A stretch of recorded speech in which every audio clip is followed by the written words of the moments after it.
Hello, and welcome to the Canadian Football Countdown. I'm Ryan Coop here, bringing you a special bonus episode 162 here of the Canadian Football Countdown. Today, I'm joined by college fantasy football analyst Brandon Sanders to talk about some of the CFL's former college fantasy football stars, how that translates over to their success in the CFL. And the CFL fantasy world, of course. And we'll talk through some of the similarities, some of the differences between college and CFL fantasy. And Brandon will take us through some of the players around the league who were stars of the college game. And we'll get his takes on the CFL as well. And maybe some of the differences between the game itself. While we are not live here today, this was pre-recorded Tuesday night. If you're watching this over the weekend, this episode and every episode of the Canadian Football Countdown is brought to you by our presenting sponsor, Game Time TV. Learn more at facebook.com/GameTimeTVMB. Before I bring in Brandon, I do want to mention we are a proud member of the Canadian Football Podcast Network. And as always, want to acknowledge that the Canadian Football Countdown is brought to you from Treaty 1 territory, traditional territory of the Anishinaabe, Cree, Oji-Cree, Dakota, and Dene peoples, and the homeland of the Métis Nation, as well as from Treaty 4 territory, traditional territory of the Cree, Saulteaux, Dakota, Lakota, Nakota, and Métis Nation. Now, enough for me. Let's bring in the man of the hour. Let's bring in our special guest. The great Brandon Sanders is here. Brandon, how are you doing tonight? I'm doing well, man. I appreciate you guys having me on. I think this is a pretty cool opportunity, and I'm excited to be on and talk some CFL and some college fantasy football with you guys. It's going to be fun. Yeah, very happy to have you here. Brandon, has been following along the show the last little while, reached out, said, hey, all these guys are talking about every week in the CFL. Well, I know where these guys come from, and I've watched them play, and I've picked them in fantasy, and I know what they're capable of. So let's talk about it. And I agree, that's a great idea. So thank you for joining us here tonight. Happy to have you here. Before we get into the ins and outs of the fantasy football, let's get a little bit of your background here. You cover the college fantasy football. You're a big fan of football, obviously. What first got you into football?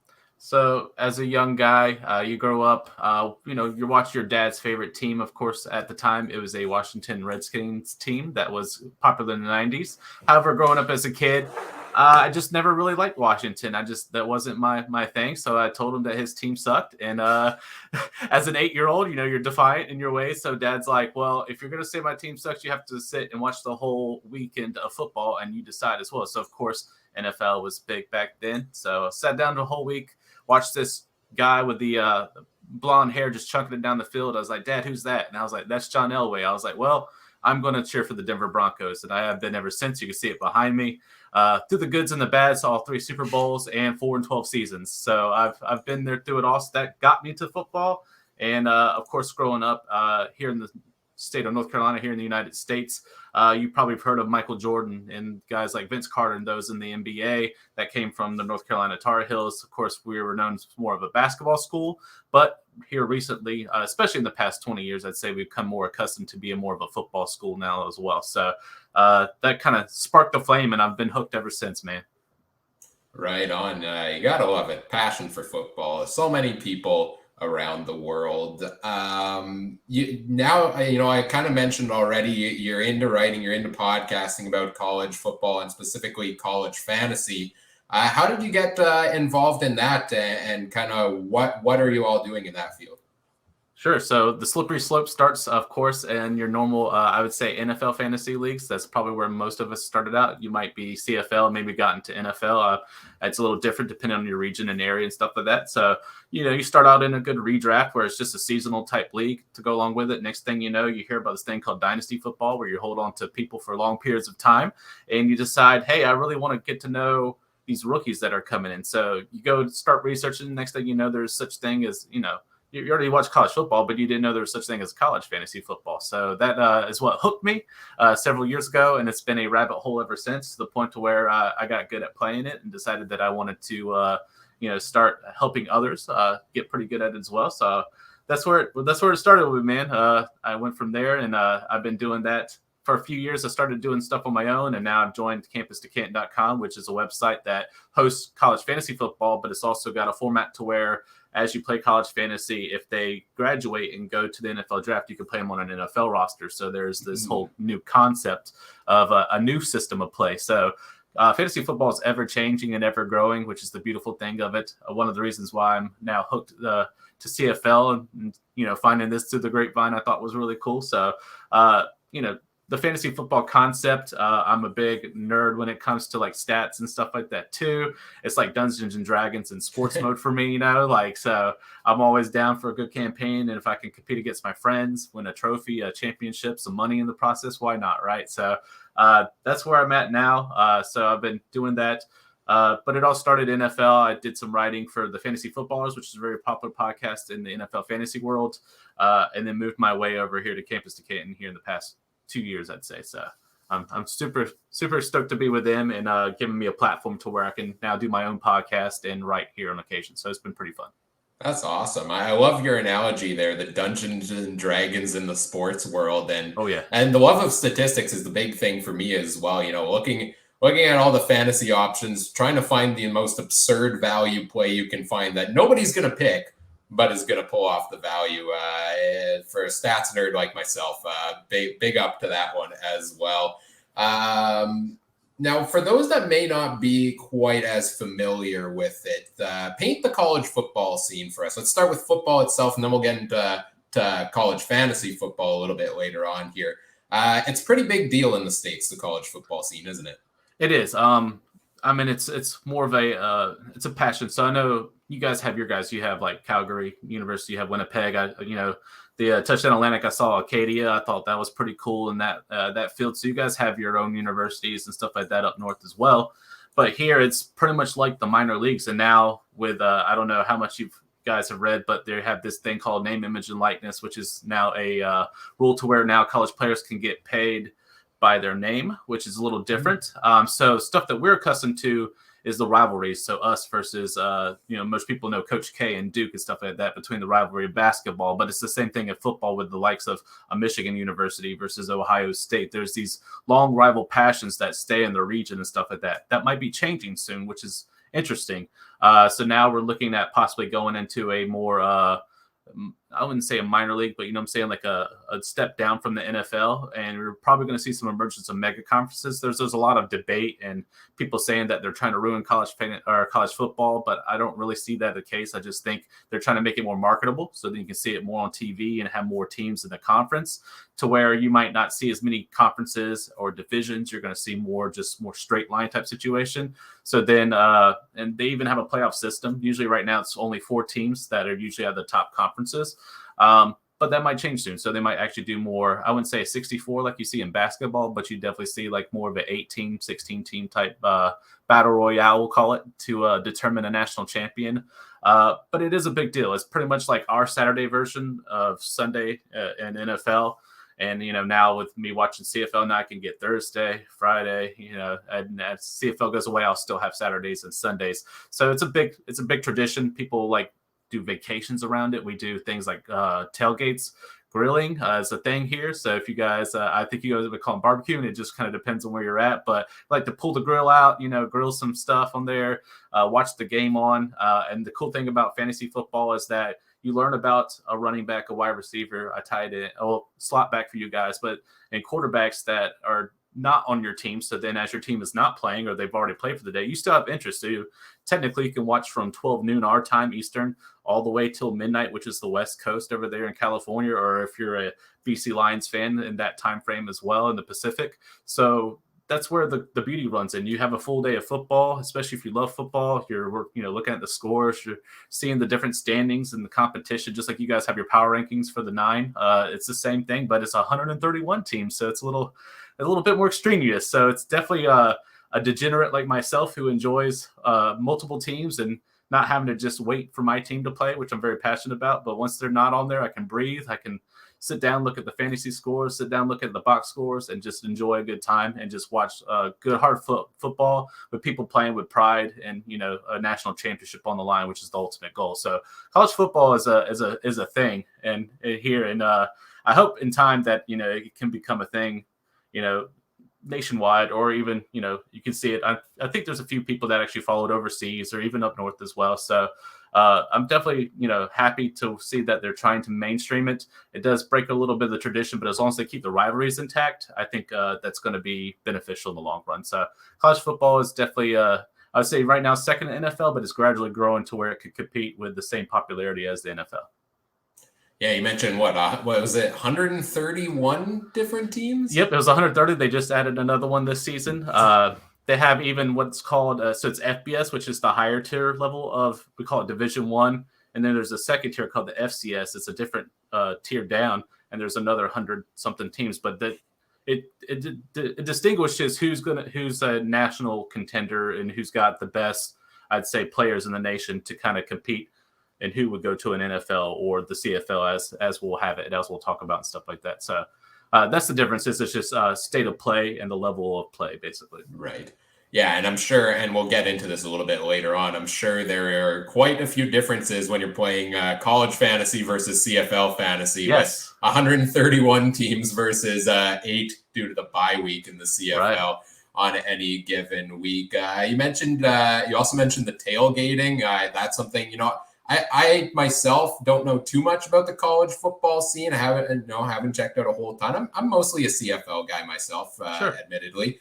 But tailgating, that's one of the things I always hear from people, right? NFL, but especially college football is just a tailgate scene. And that's exciting.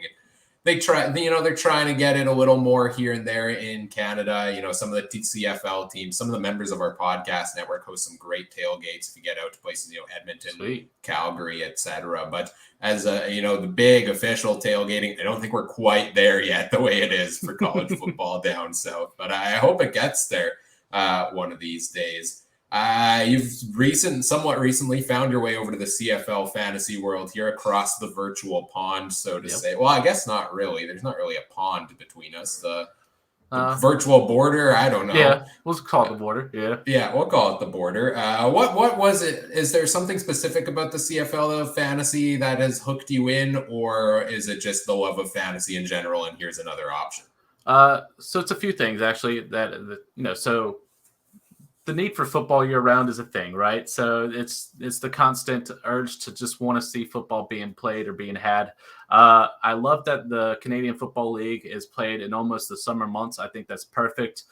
Even if they played a little earlier, I'd be okay with it. We're getting the XFL back with The Rock. And of course, we have the USFL that tried to come back this year. It looked pretty promising. So we've got at least 2 spring leagues. I don't know how it's going to work next year, but that's pretty much like a, almost like a tier, like a mid-major for the NFL. They're almost going to be like feeding systems for the NFL. So for those that are playing in, like, we'll call it the minor leagues if you want to say it, whereas CFL is a prominent, like, actual league.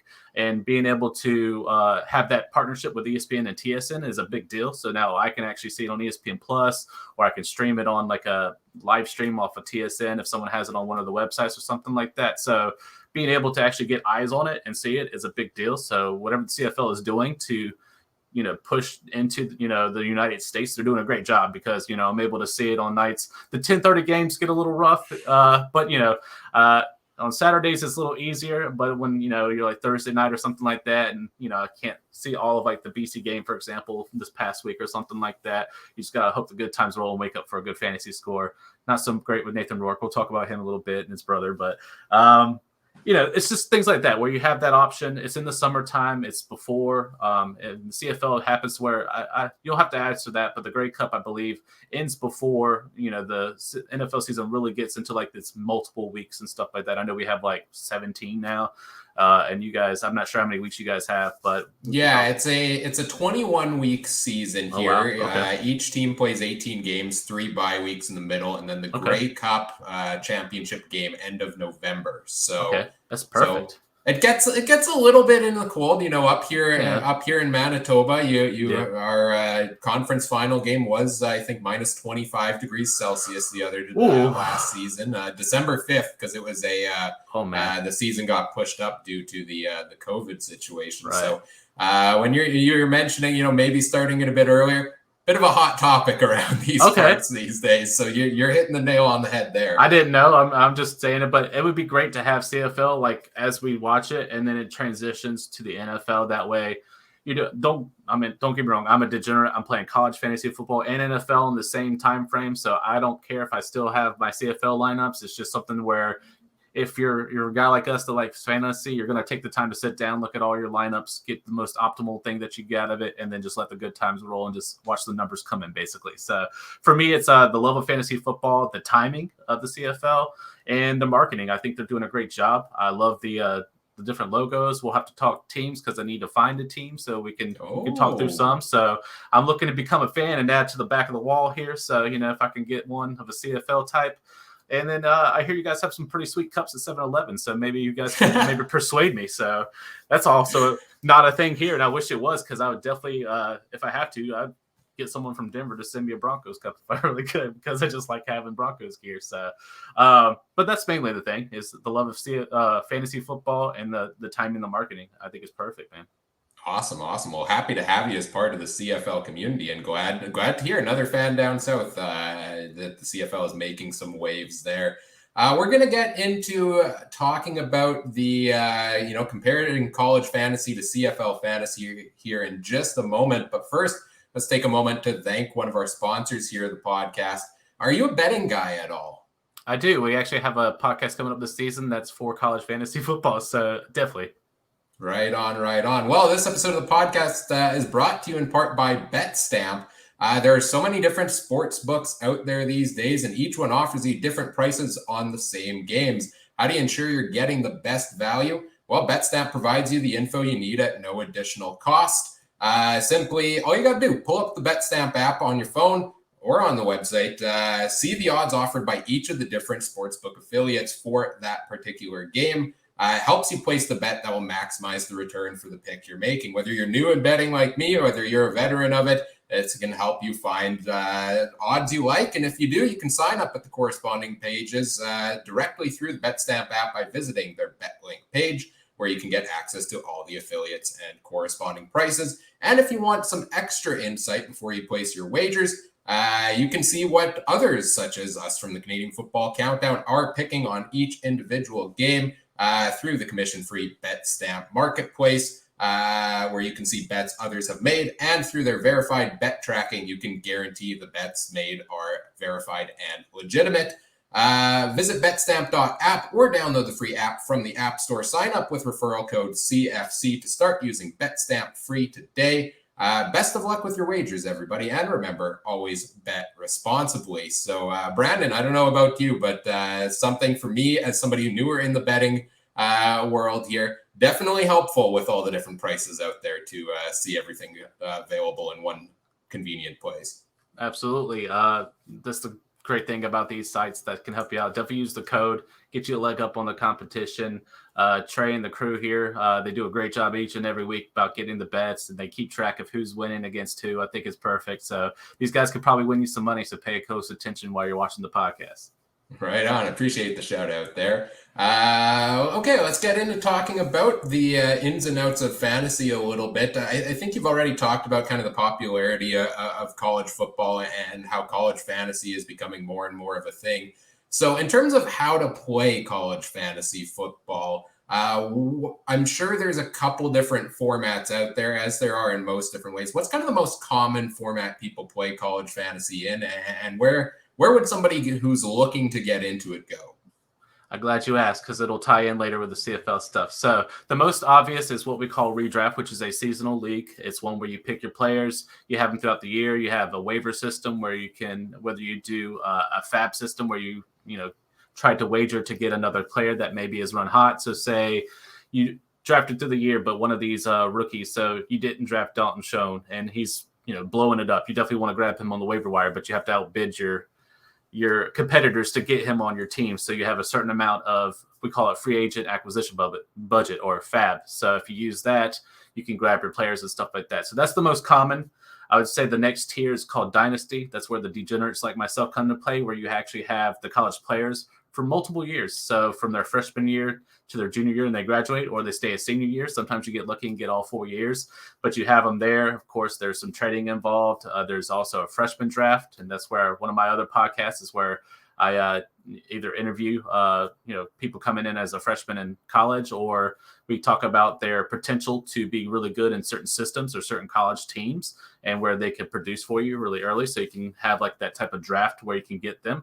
So just like the CFL and NFL has rookie drafts, I'm assuming, or you have it to where you have the actual drafts themselves. So if you're looking at the two brothers that got drafted, I believe, out of Calgary, in both teams in the CFL, I'm still learning names, so I apologize, but I'm still getting there. But say something like that. Say if you're in a dynasty CFL league, for example, you would want those guys as priority in that draft, for example, or someone like a Dalton Show that's considered or labeled as rookie, basically, for example. Those would be the ones you would want to focus on for long-term profitability. And then, of course, you have, we call it DFS, but it's kind of similar to what you guys have at the CFL site itself. So we actually have different values and who you can place in your lineups each and every week. There's a new lineup each week. So basically, you're trying to compete to make sure that you have enough the budget to keep within the bounds, just like you guys do at the CFL site. So, and that's a weekly thing where you can earn money, whether that's DraftKings, FanDuel. There's other ones that are out that you guys are accustomed to with the CFL, but it's very similar in CFF. And of course, finally, is the new one, which is the website that I'm part of, Campus to Canton. And this is like something that's come on pretty strong in the past maybe 2-3 years, where you have to, be decent at NFL just like you do in a regular NFL fantasy league. But college fantasy, it helps you where if you learn the system and learn at least some decent players and they do well and develop and go into the NFL, now that you have them in your roster for the NFL and you're just kind of recycling. So you lose the rookie drafts and stuff like that. But the better you pay attention to college and draft them ahead of time, the more that you have them for long term. So you could literally have them from freshman year of college all the way till when they are retiring, and then they'll be heading into what we call Canton, which is our NFL Hall of Fame here in Canton, Ohio. So that's why we call it Campus to Canton. You can start as soon as they get on campus and all the way to Canton when they hit the Hall of Fame. So that's a pretty cool concept. But me personally, my favorite would be Dynasty. I love having guys long-term. I like having investments.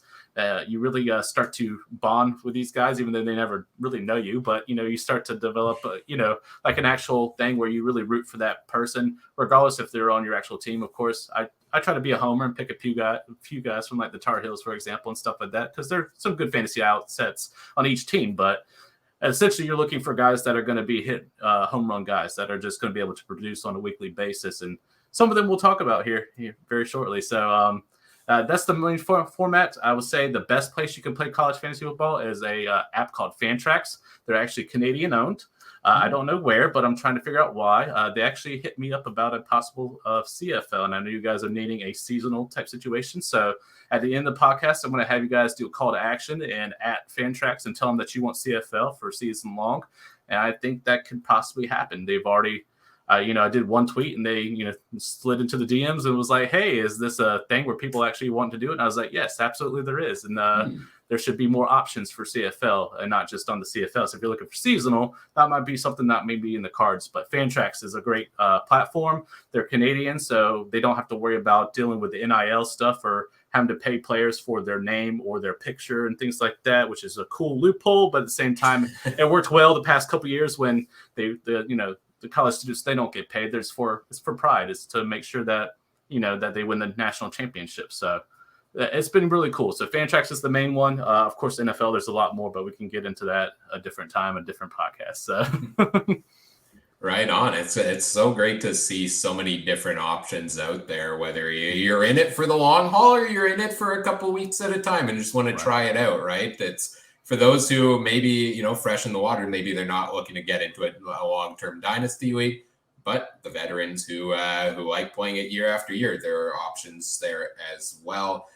We talked a little bit about the difference in size of the leagues in terms of number of teams already. 9 teams in the CFL, 131 when it comes to college football. One of the benefits, I think, of the CFL when it comes to fantasy is if you're new and you're trying to hop in, there really aren't a whole ton of options to choose from. All 4 games televised each week. I know down in the States, they may not all be televised, unfortunately. But you can see the impact of basically all the players they pick. I've tried to get into NFL fantasy myself here and there. I struggle with that one a little bit as somebody who's not well invested in it. There's so many different options to choose from, right? So then you get into 131 different teams. So what's the what's the best way for somebody new diving into college fantasy football to kind of get the know on the different players they're picking from? Sure. You don't have to dive in like I did and do 131 teams right out the get-go. If you're a degenerate like me, you want to spend time on spreadsheets. I know Ryan's a spreadsheet guy. I like my spreadsheets. I like, I just like putting together lists and things like that. It's just, I'm a degenerate. It is what it is. But you don't have to do that. They have things what are called conference, leagues and stuff. And so that will limit you to maybe only 12 teams in a certain conference. So, like said, you guys might not be following, our type of college fantasy football or anything like that. But if you do, there's different conferences. You can kind of do it depending on maybe where you live and region and stuff like that. For us, where the Tar Heels play is the ACC. So we have, our rivals in NC State, Duke. There's a bunch of them, but there's about 12 teams. And they split it in two divisions of 8 teams. So like think of it like the CFL, but in a college level, but you're adding more teams than the 9 that you have. So say if you got 4 more expansion teams or 3 more expansion teams, then you'd be able to have possibly like 2 bigger divisions. That's kind of where it is when it does it. But instead of playing all 12 different conferences and stuff like that, you can literally just pick the one you want. Then you learn about their top quarterback, their running back, the wide receiver. You guys have slot back. We have what's called tight end, which is more blocking plus passing. And that's something we'll discuss the differences in the CFL and the rules versus NFL and college. But those are the guys you want to learn. And once you learn at least one from each team, you can keep that going. And boom, now you know 12 teams. That's a good start. And then you can stay in that conference if you want. And then next thing you know, you're going to be watching it. You're like, none of these teams are really playing at this time frame. Let me go check out this obscure team in the, the West Coast region. So all of a sudden you're looking at what, a lot of people, USC, which is a popular one because of the transfer of coach and the level of player that they have. They usually go into the NFL. They're very sought after. So they're really high profile players that do a really good job in production. So now all of a sudden you're watching the West Coast game. Now you want to get into Pac-12 where they belong, for example, in a conference. Now, another 12 teams. Next thing you know, you're 24, 48 teams. And then a lot of people gradually get to where they know the 131. Me, it was like I played 1 year of ACC with the 12 and jumped to 131 the next season. And so it's just one of those where, if you're going to be, quote unquote, an analyst, which I use that term loosely, I'm just a guy that's decent at it, that knows how to help people. So for me, it's like if I'm going to be that type of guy that's going to help out, I really need to know at least one player from each of those skill positions to make sure I know how to, position them in the spots that need to be and stuff like that. So that's how you can usually get into it, is just go by a small conference, maybe pick a favorite college team that you want or something like that. And then kind of go from there, whether you like color scheme, you like the logo, whatever it is that you enjoy, start there, find out what conference they're a part of, maybe join one of those leagues, play like a season long one, maybe play a game or two on DraftKings where even they have free ones, you don't have to pay for it and stuff like that, just to see what it's like to start a college player on that particular week. And the cool thing is college starts, especially in October, they start on Tuesday, Wednesday nights and stuff like that. So you get a lot of football in the fall, which makes me happy personally. So that's how I say you could start out. That'd be a good option. Oh, yeah, no, that's great. And one of the beautiful things about fantasy football is it gets you invested in the players, and then it gets you invested in the teams, right? You pick exactly. You may not know the players. You may be entering for the first time. If you're not a college football guy at all, maybe this is your way of getting into college football. Play fantasy, pick some players out there. And watch those players perform, and maybe that becomes the teams you start rooting for, and then you start learning the teams they're playing against, and then you're 1 year away from jumping from 12 teams to 131 like Brandon. So yeah. As I just recommended, it's do it like I did, where it's I wanted to understand where these rookies were coming from. A lot of people didn't know about Dalton Schoen. I could tell you why people, and we'll talk about that possibly as far as the slides, but maybe he's your favorite player. You're a Winnipeg fan and you're like, hey, I really want to know about Dalton Schoen. Let me look into Kansas State. What were they all about? Now all of a sudden you might become a Kansas State fan or something like that. There's always a gateway to the other side of the realm, I would say, but I think that's the way to go. It's just be invested in your players and your favorite team in the pro league that you're in. And then maybe you find a guy that came out of a college and you're like, I'm really interested in that college. I want to check it out, man. And that would be a good start for sure. Now, as you get into, we're 7-8 weeks into the CFL season here at this point. So I think we're kind of past the initial stage of feeling things out when it comes to CFL fantasy, because CFL free agency is insane in terms of turnover. Most contracts are, 1-2 year contracts, lots of guys switching teams. So it can be hard the first couple weeks of the season, maybe a little bit of, okay, well, you don't know what to expect because this entire roster looks different from last season. How does that differ from college fantasy? Do you get a lot of turnover from season to season, or is it because players are committing to a college, they're going to a college and playing for the college they're attending? Do you find the more often than not, guys are playing out their full careers there, and there's consistency for the 4 years of eligibility? It's 4, but they can graduate at 3 if they move to pro level at 3 if they want to. So it's on them. But yeah, initially for the longest time, it was a commitment to a university. There was no getting out of that. Once it's committed, and you have what's called a national signing day, where all these college players on a day, usually like December 15th, where you actually sign on the dotted line, hey, this is where I'm going to play college at. And it was usually set in stone. Well, that's changed the past couple of years. They have what's called a transfer portal. You may call it a forbidden door. We call it college free agency, because they do at least get one chance. If they're not happy with the college that they committed to, they have one free pass to now transfer to a different school of their choosing, basically. Now with what we call the NIL, which is the name, image, and likeness, now there's sponsors, there's alumni of the college that are now starting to persuade players to come play for their university. So now it's become the Wild West, and that's something that eventually our government here in America is probably going to have to step in and regulate, or there's going to have to be some ground rules. They're also implementing a time frame of where they can actually transfer. For a while, it has been almost all year they could transfer. Now they're keeping it within a few months' time, where they have to actually transfer from one college to another. So that's new in the past couple of years. Also, if you're a graduate, if you graduate early and have all the credits that you want, you then can transfer as a graduate transfer if you want to. So it's also a loophole that they can do as well.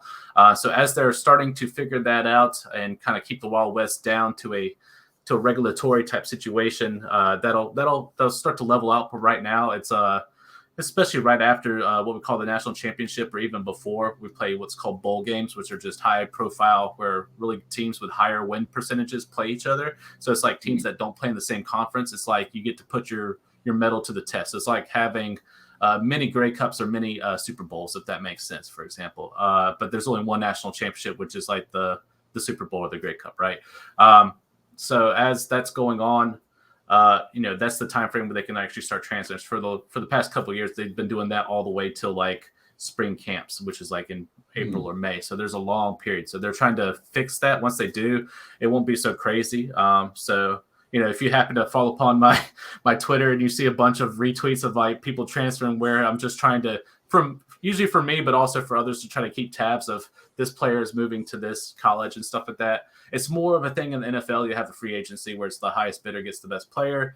And then usually it's a longer contract, I'd say, in the NFL versus CFL. I didn't know about the 1 or 2 years. You'll have to explain why it's so small for me here shortly. But there is a free agency in college. It's called the transfer portal. So if you hear that, or you hear anyone talk about the transfer portal, it's a way for a player in college to move to another school, at least one time pass, or as a graduate from their other school. So definitely newer, for sure. It definitely adds a layer of intrigue. It's almost like there's an off season for college, if that makes sense. It's pretty interesting. Right. Let's get into talking about some of the strategy of CFL fantasy versus college fantasy. As somebody kind of newer into the CFL fantasy world, have you had a chance to feel out kind of the strategy of it and maybe some differences there in terms of, go-to strategies, production levels from different positions, which positions are key? I would say in CFL fantasy, you're probably looking for quarterbacks that can run, you're looking for running backs that can catch, and you're looking for wide receivers that are good value plays, for the most part, is what you're looking at in the CFL side of thing. And consistency also, there's a lot of up and downs when it comes to the CFL. What's it like in the college scene? So just to elaborate on CFL also, kick return is actually a pretty big deal in the CFL, especially in the fantasy scoring. In the college side of things, kicks and returns, that actually goes to the special team. So it goes to the defense. So if you have a defense that you're playing, so say, in your guys' save the Rough Riders, and they do a kickback for a return for a touchdown, instead of giving to the individual player, they actually reward the defense. So then your defense will get more points. Not as fun. So that's what I do like about CFL different, that you can get a punt returner, which one we'll talk about, like a Frankie Hickson here out of the Saskatchewan, that could be lights out performance. But say if this was the NFL or CFF, it's going to go to the defense instead of the actual player. So that's a little different. The main difference is in CFF, because there's 131 teams, there's usually what we call superflex, where there's 2 quarterbacks that you play on any given one. Running is important. We call it the Konami cheat code for those that like video games. So it's, you may have heard of Lamar Jackson, who plays for the Baltimore Ravens. When he played at Louisville, he put up as much yards as rushing as he did touchdowns in college, which is ridiculous. So you would draft him 1 overall because he is the end all be all of the college realm when he was at Louisville. So, for example, like he would drop 50 fantasy points a game. It's like a Nathan Rourke when he's destroying defenses left and right and stuff like that.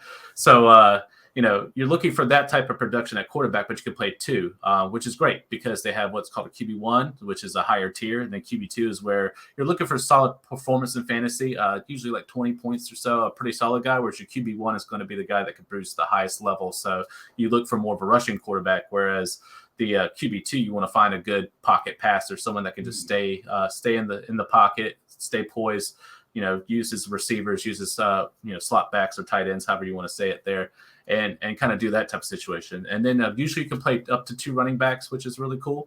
So that's very similar to what you guys have at CFL.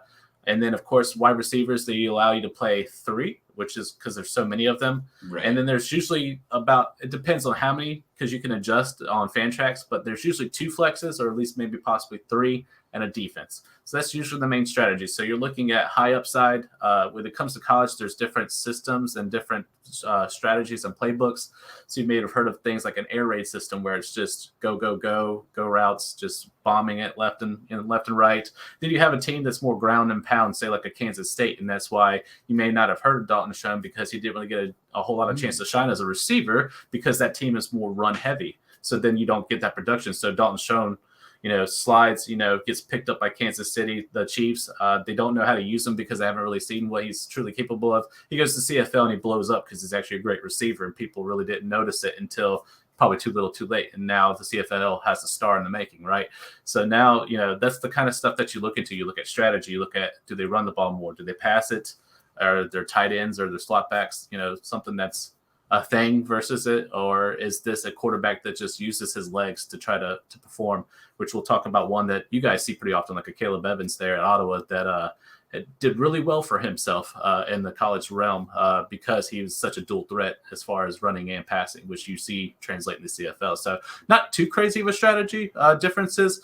It's just the amount of positions that you can play versus, CFL's got a good block there that you can do with the 2 flexes and, the 2 running backs and the couple wide receivers. I like it that way. It makes it very easy to kind of just plug in your guys. Whereas CFF, you got to not outplay yourself mentally, because it's like you got all those teams, right? And you have options, especially in what we call like dynasty, where you have 25 deep roster and you have 10 starters and then 25 other players that you can choose from. So you got to understand the matchups. You got to know who they're playing against, just like you guys play. It's like, hey, if BC's going to play Edmonton, this might be the time, to play your wide receivers, your running backs, or, if it's a better defense, you might want to hold off on playing, say a guy from one of the receivers from, Winnipeg, we'll say, for example, or something like that. So that's where, it lies a little bit different, but not strangely different. It's just more spaces, more players that you play at once, I would say.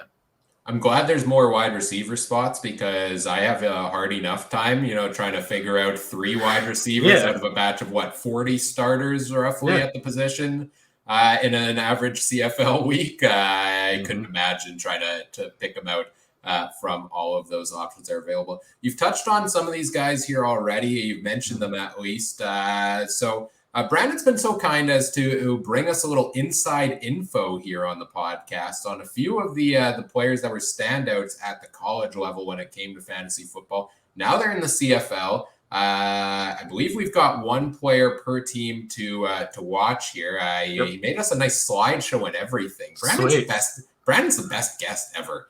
I like graphics, man. I like visual representation. So what can I say? Right on. I think we've got a player to watch from each team here on the list as we go through it. A couple of them CFL fans will definitely recognize from this season, and a few that maybe we don't know much about quite yet. Guys that might be, on the practice rosters, etc. But hey, if they were a star in college, perhaps it's not long before we see them producing at the CFL level. And then you can go back, refer to this episode, and you can @, Brandon on Twitter and say you heard it here from him first. So let's take it away here, Brandon, and let's take a look at the first. Well, before we get into this, I guess in terms of scoring system, is the scoring system for college fantasy roughly the same in terms of point values?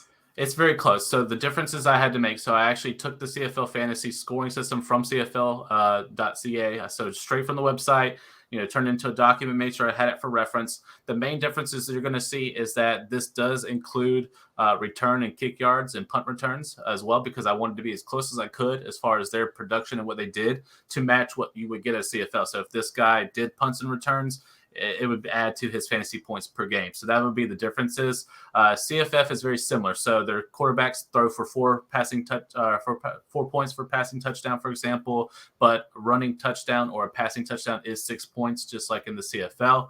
So that hasn't really changed too much. And then it really just depends. Like I did this one as close as I could to the CFL fantasy. So this is where you'll see fantasy points per game. What I did is I divided it by how many games they actually played in college. So say if they have a certain amount of points, they did an equal number of points, but I divided it by, say, they played 24 games. So I divided it by that number to make sure we got an equal fantasy points per game option. So going into that, also some prerequisites. They had to be younger than 26 years old because I wanted to get you some guys that you could look at for years to come. And I also wanted to make sure that they were actually really good performers in CFF that we liked watching them play for the years that they were with us and college, and that you should pay attention to. Some of these guys just got to start, like last week, for example. Some of these guys are making a difference already, and there's some that I'll let Ryan talk to you about where, like, I don't know if they're on a practice squad, if they're on an injured reserve or whatever. I just see them on a roster on CFL.ca and was like, hey, I know these guys. Why aren't they playing? Let's talk about why, So that's where Ryan will come in and help us out when we talk about them for sure. Right on. Let's take a look at the first one here. I believe it's the BC Lions we're starting off with. We've got Michael Warren II at running back for the Lions here. Tell us a little bit about him. Sure. So Michael Warren, of course, 5'11", 222 pounds, so an absolute monster. He's only 23 years of age. He comes from the University of Cincinnati. Cincinnati is known as a running back school. They just made it to the national championship playoff, which is the first time in their history. So although Michael Warren was there, his predecessor that came in after him, which was a transfer. We talked about the transfer portal, but he came in from what you probably guys know as Alabama, the Crimson Tide, which is probably the most popular college in the college scene on there as well. But he came from that school, transferred to Cincinnati, and they made it to the playoffs. Michael Warren is cut from the same cloth. He's an absolute monster. I would say he does not go down on contact very lightly. So if you are a fan of guys like Harris and Morrow and those that are just run heavy, can hit you and stick you and still keep going, then you're going to love Michael Warren. I'll go with some of his production. So he played 3 years total. He played 38 games total as well. And out of those 3 years, so he rushed for 2,918 yards and 34 touchdowns. So he got busy real fast as far as production in the rushing game. Receiving, he added to his receiving. He had 442 yards, 3 touchdowns, and he had 51 receptions. Of course, in fantasy production, it is still 1 point per reception. So that's an extra 51 points on there as well. And he did do some kick and punt returns. He did up to 439 yards. So I added that all up. I divided it by how many games he played, which was the 38 games. And he averages 16.48 fantasy points per game, which is solid.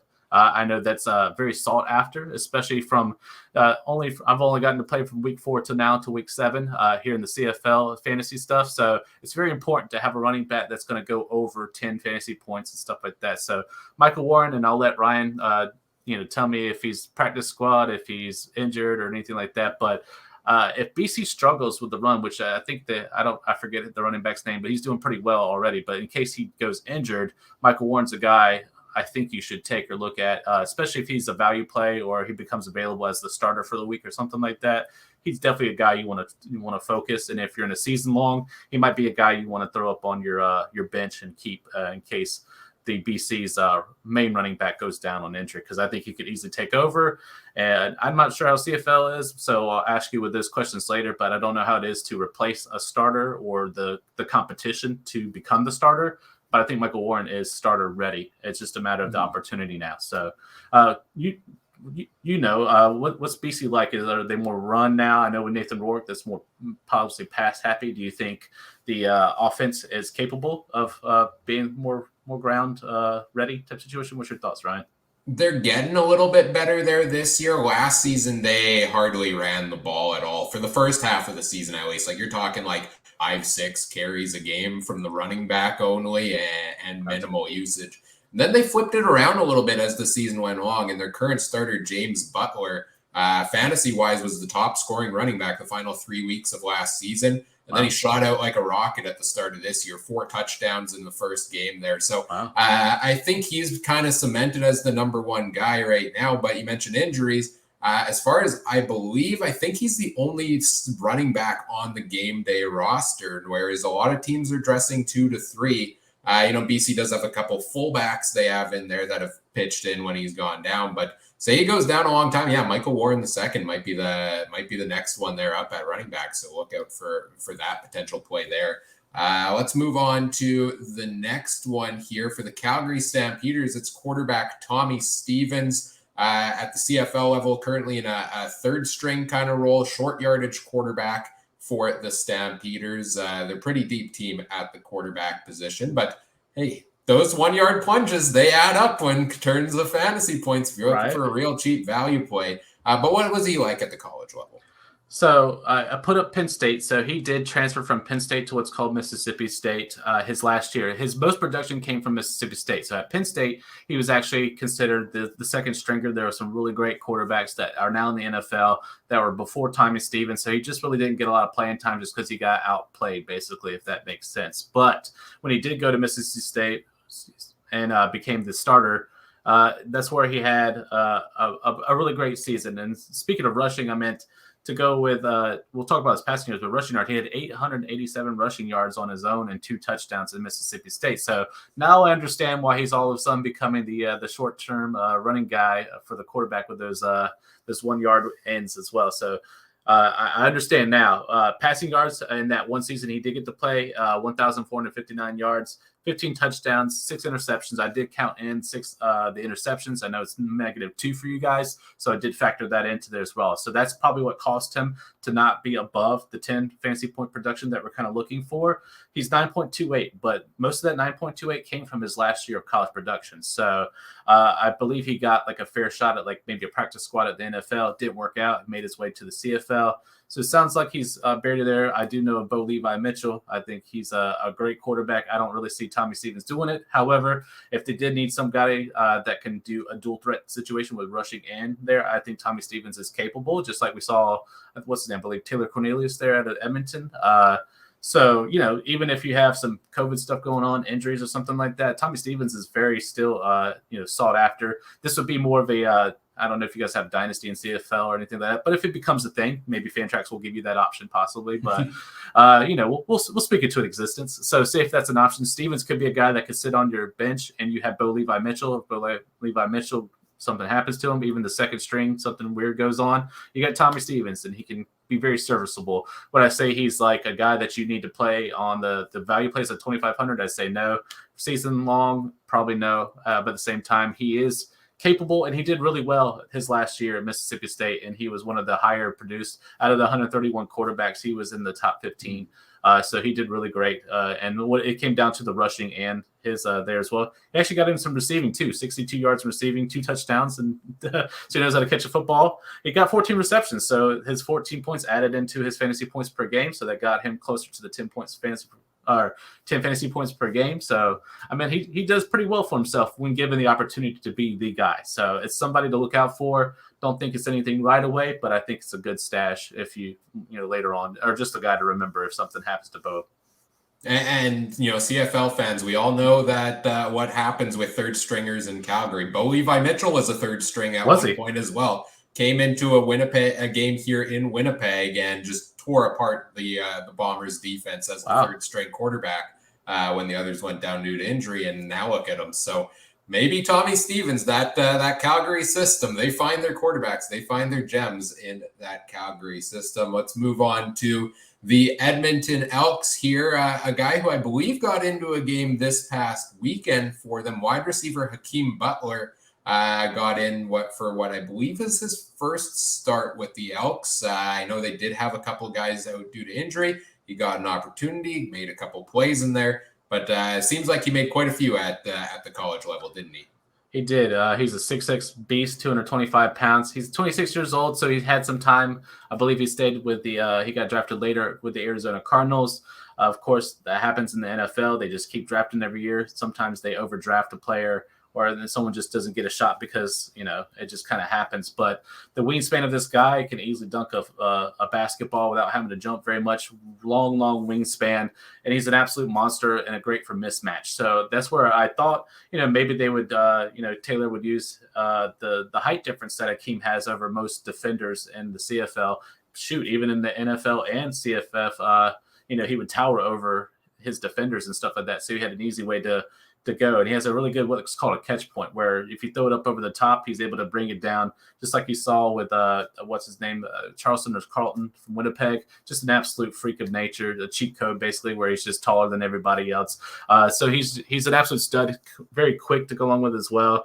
At Iowa State, he played for 3 years. He played 34 games. He had 2,149 yards, 18 touchdowns, and over 110 receptions. So most of his comes from reception. So if you're looking for PPR dream, someone that can just get you points on just receptions alone, Hakeem Butler has the tendency to really come down with the football. He's got very sticky hands and can get it done. So I'm hoping to give him more option. 12.73 is the fantasy points, but had he stayed for another year 4, I think he would have easily been over like 15 fantasy points per game if we kind of did all the math and stuff like that. So he's very much capable of being a spot there for you. I hope he gets some more looks, just because I think he's a great mismatch for most of the people there in the CFL.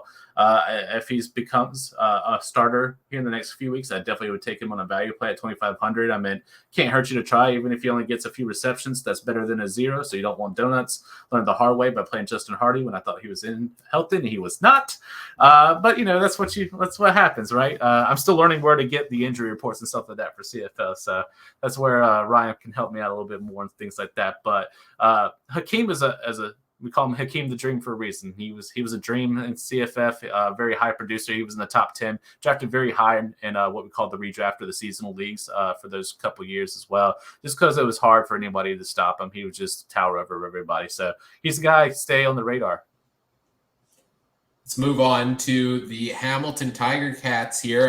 We got another quarterback Jamie Newman. I believe the third string currently for Hamilton as well. They've got Dane Evans, they've got Matt Schultz, but Jamie Newman definitely on the team as well. Quite the production from him here at the college level. That's a nice total here showing up on the screen.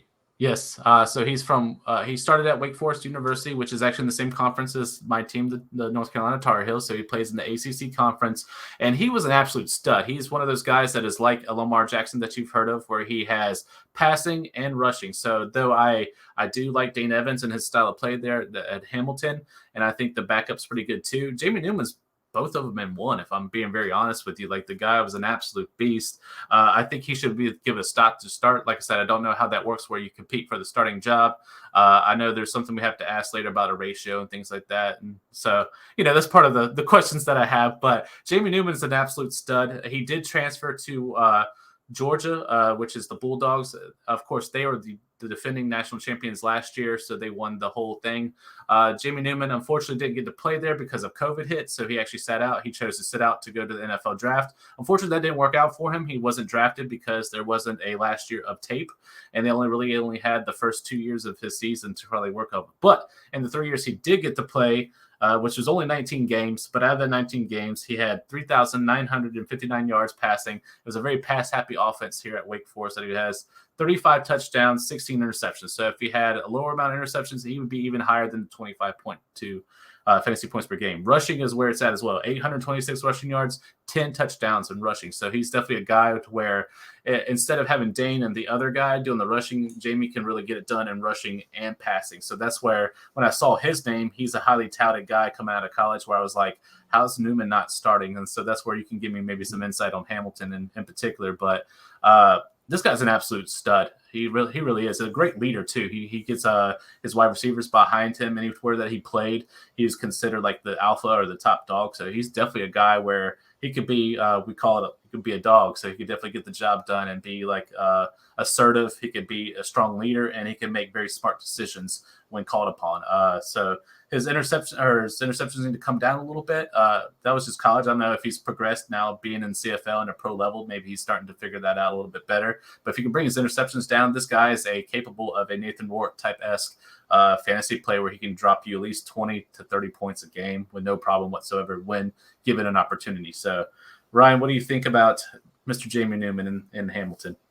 Yeah, I feel like I've seen his name float around in kind of that third, fourth string role for the team for a couple of years now, where he hasn't really made his way up the ranks. But that's not to say he's not going to find himself a spot in a starter or backup role here at some point, right? He's only 24 years old.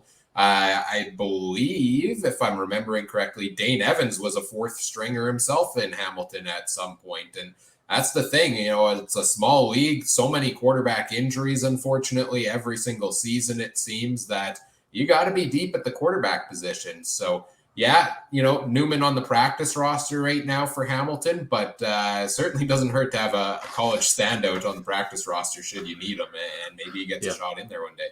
Yeah, he's definitely serviceable. I hope he gets an opportunity soon because I think he would be a guy that you guys would be like, hey, I remember that name. That guy's a beast. So let's move on to, for the Montreal Alouettes, you've got running back Tavian Feaster here, another guy that was, I think, just signed with the Alouettes this past offseason.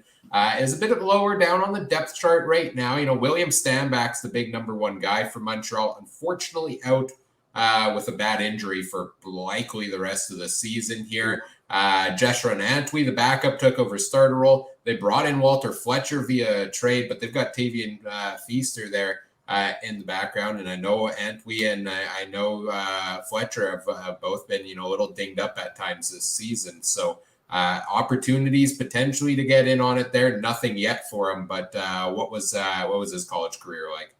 So, of course, 6 foot, 221 pounds. He's only 24 right now. He started at Clemson, which is a different university, transferred to the rival school of South Carolina. So that did not go over as well to some people because he went to the enemy team or the enemy rival. But he was able to then produce. So out of the 4 years that he got to play, he played his best production with the 2 years at South Carolina.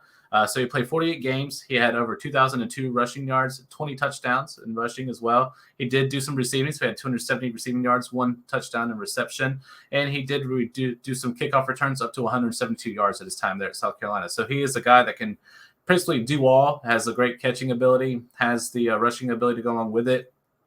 So just with the fact that the 8.33 fantasy points per game, only because he was buried behind that Clemson depth chart, and they were very balanced, very pass and run, so he didn't get as much. South Carolina, the university he went to, was much more run heavy, so that's where his production came into play. So just like Tommy Stevens, when given the opportunity and near his last couple of years, showed out. That's exactly what Tavian Feaster did as well. So this could be a great opportunity for the Alouettes if something happens with Fletcher or with Antwi. I think this is a good option for them as well. Let's take a look at the Ottawa Red Blacks, guy who has been a huge performer the past couple of weeks. Quarterback Caleb Evans got some starts in with Ottawa last year, had some good running ability, put up some good running points. His passing totals weren't necessarily quite there. Come in for 2 starts or so this season since Jeremiah Mazzoli went down. Hasn't picked up a win yet, but his fantasy totals have been there. He's been, I think he was the top producing quarterback the past couple of weeks. So maybe he's on the upswing here in the CFL with an opportunity. But what did he do in his college time?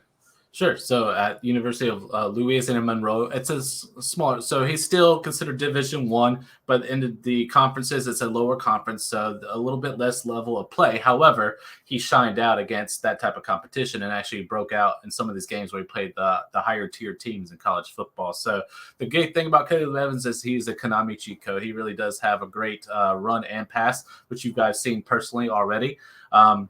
So something about he played 4 years, 42 games. So it's not like he didn't play a lot of games, and that's why the fantasy points per game didn't go up. He played a lot, so he was really, really good. So here's where the good stuff happens. In passing 9,520 passing yards. So he did a lot of passing, over 58 touchdowns. Where he struggled was the interceptions, which you've probably seen a little bit there in the first year. 34 interceptions. So for ding and minus 2 points, that's over 68 points missing that he could have had to equal the total amount there as well. So if he gets that under control, he's really, really good. Rushing over 2,162 yards in rushing. What a beast. And 36 touchdowns on the ground and rushing by himself. So Caleb Evans is that guy that can just switch hit and get it done. You've seen what he's able to do with the Red Blacks and taking over. Even if I think they are Buckles now at Ottawa. So even if Arbuckle takes over, which I think a lot of people are calling for, Caleb Evans is a really good, solid backup, or he could be a very serviceable quarterback. And so I think he should be rostered or played. As long as he's the starting quarterback at Ottawa, he'd be a good one to play with value, especially with guys like if you can't afford Rourke or Zach over there in Winnipeg and stuff like that. You got a chance to get a guy that would be really good production. Of course, you got to play the matchups. But when Caleb Evans goes against people that he's very capable of, beating and things like that, he's very, very protective, which you guys have seen personally. So nothing you guys don't know already, but I just want to make aware that he was a stud in college fantasy football, one of the higher tier guys that stay in the top 15. People really enjoyed playing him. And that you should definitely have him rostered if you're in season long, regardless if he gets to start out, because he could be very serviceable or take over as quarterback for somebody in the future. So definitely a stud. And if you're getting an average of 23 points per game out of a quarterback, take that to the bank, right? Yes, absolutely, man. Let's go to the Saskatchewan Roughriders here. A guy we've seen a little bit here so far this season, making a bit of a name for himself. Tell us about running back Frankie Hickson. So Frankie Hickson is the establishment of a running bowling ball. 5'8", 200 pounds. He's 25 now currently. I believe this is his official rookie year, I believe, in the CFL, which is really great. He played at a smaller school called Liberty University, which is still Division I, but it's more of a Christian school, so it's a little bit lower tier. However, Frankie Hickson is an absolute he came from junior college, which is like a community college. I don't know if you guys have that there, but it's basically where you go get your associates before you go get your bachelor's and things like that at a major university. So we went from there to Liberty, and he only had 2 years and 25 games. So that's where he was very productive, and that's where you see the fantasy points go up because he only had a limited amount of games that he was there. And his time there at Liberty, over 2,733 3 yards, rushing 23 touchdowns. So he was definitely efficient, receiving 153 yards, 1 touchdown, but he had over 21 receptions. So he is a PPR dream.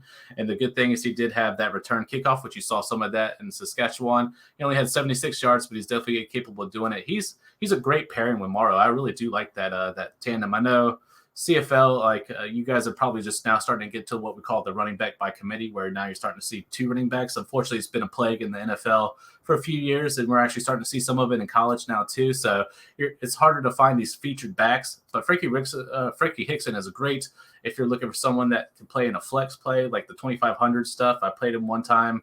I think it was week 4 or 5, and then him and he did really well. He had over, I think, 10 fantasy points, and that was just the returning and the few rushes that he got. I believe it was the game before TD Atlantic, I want to say. So he's done really well, and I think he could be carve out a role here. And if Morrow needs a breath of fresh air, Hicks is very capable of getting the job done. I'm glad they're using him because he is a very versatile player, and he's smaller, so he's lower to the ground. So it's harder to get him down on the ground because he moves at what we call pad level. So he's able to put his head down and hit you as hard as he can go, and he's like a bowling ball. It's just hard to stop him if you're what we consider the other players are pins in bowling. So it's hard to stop the guy when he gets going. So he's definitely a good pick for the Rough Riders. They did a good job about scouting him and getting him. I think he's a great addition to this team.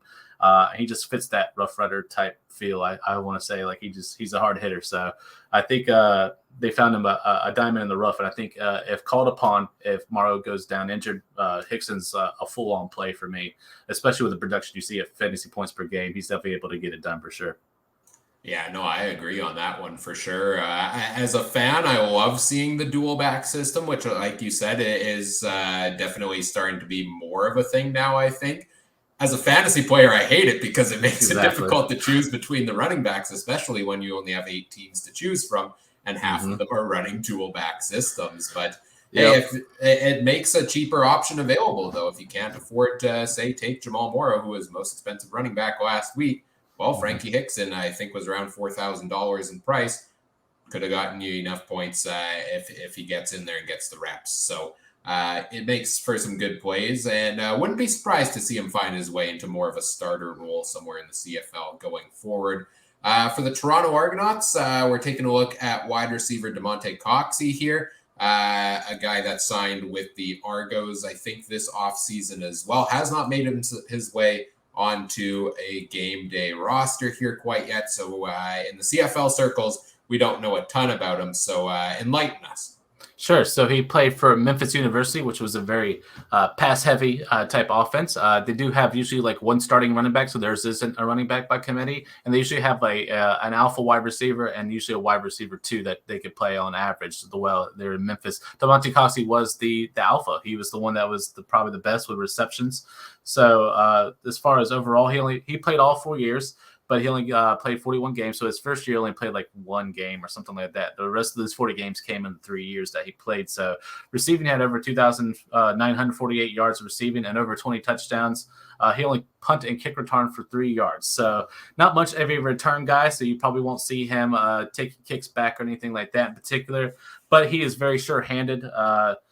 Very good when it comes to his receiving. His receptions were off the chain. Just like Akeem Butler, he's just really good when it comes to the catch point. He can jump very hard. So for 6'3", he can actually get up way further up. So if you even if you have a quarterback that's having a rough time and he just throws it up on a prayer, DeMonte Coxey is the guy that you just see come down with it mostly every single time. I think he had like a 70% catch percentage, which was really great. So out of his 4 years that he's played, he was very consistent. So he's very much called upon by the Memphis Tigers.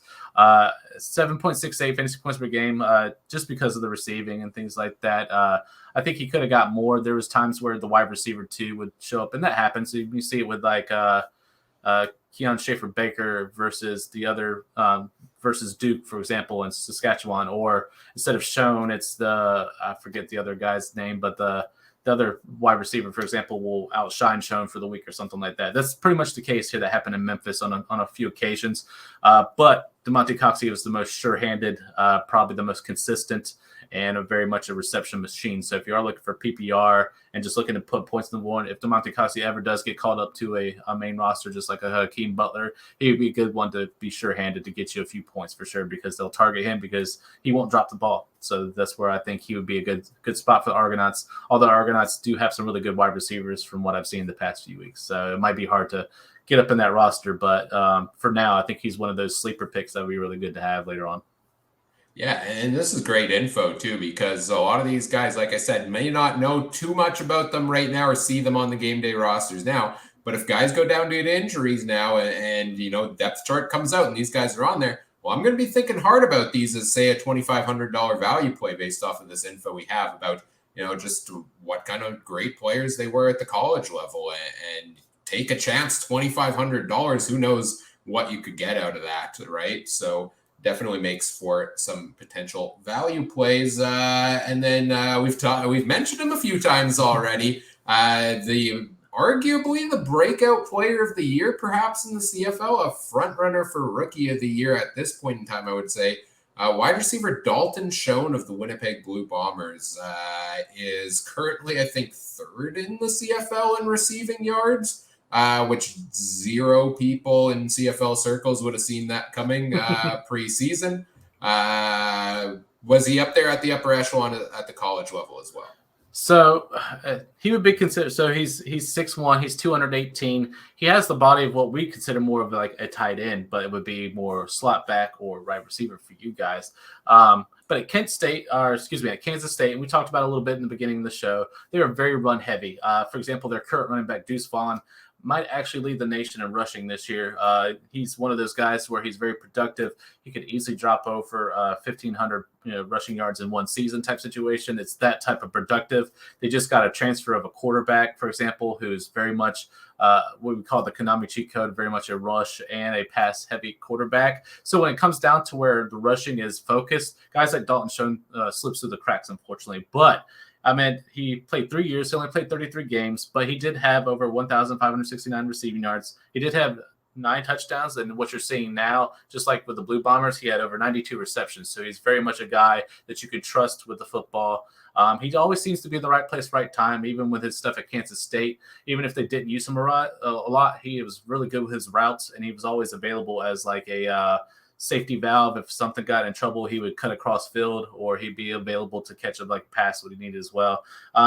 He did have only 4 rush yards, so he can be used as a rushing back. You see how beast of a man that Dalton Schoen is, and how heavier he is up at the top. So he's definitely able to kind of rush it if you're looking for a slot back play or someone that can just kind of get a pass off for Zach and stuff like that as well. So he's definitely capable. So the only thing was he hid because of the production. No one thought he was actually a decent receiver, when the fact he was. The receptions proved it. But a lot of people throw that out the window because they're looking at how many yards that he actually got in receiving, or actually how many touchdowns. 9 touchdowns over 3 years, not the greatest, right? But at the same time, like, his receptions proved that he was very trustworthy. So now, he goes to close enough to where he was at college. He went to the Kansas City Chiefs.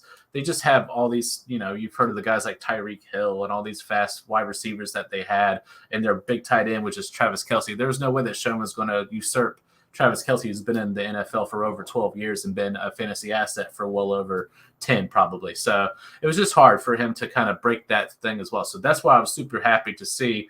I was like, man, I've heard Dalton Schoen. I've actually seen him a few times in games, and there was random Saturday afternoons like I was talking about where, you're out grilling, you come in, you see a game like Kansas State play, and you see a guy like Dalton Schoen catch a few passes, and I was like, that kid's really talented. Now, years later, we see him with the Winnipeg Blue Bombers in his considered rookie season, and now he's breaking out and becoming a household name there in Winnipeg. So I was super stoked to see his talent come through and that they're using him appropriately. But it's stuff like this, like he's already outdid his 9.19 fantasy points per game, clearly.